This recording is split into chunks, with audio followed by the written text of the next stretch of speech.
ভারতে ক্ষমতাসীন বিজেপি নেতারা প্রায়ই বাংলাদেশি খুঁজে বের করার হুমকি দিয়ে থাকেন। এমন পরিস্থিতিতে কয়েক ধাপ এগিয়ে দেশটির এক পুলিশ কর্মকর্তা রীতিমতো বাংলাদেশি শনাক্তকরণ যন্ত্র আবিষ্কার করে ফেললেন। এমনই একটি ভিডিও ছড়িয়ে পড়েছে সামাজিক মাধ্যমে। ঘটনাটি ঘটেছে ভারতের রাজধানী দিল্লির অদূরে উত্তরপ্রদেশের গাজিয়াবাদে।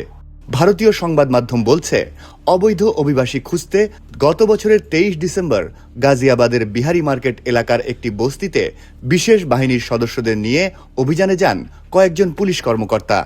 সে সময় এক পুলিশ কর্মকর্তা এক ব্যক্তির পিঠে মুঠোফোন ঠেকিয়ে বলেন, যন্ত্র বলছে এই ব্যক্তি বাংলাদেশি।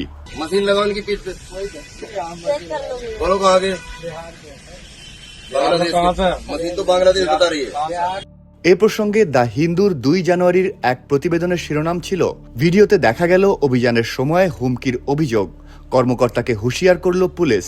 এতে বলা হয়, ভিডিওতে দেখা গেছে যে পুলিশ নাগরিকত্ব যাচাইয়ের যন্ত্র ব্যবহার করে সেখানকার বাসিন্দাদের মধ্য থেকে অবৈধ বাংলাদেশি চিহ্নিত করছে।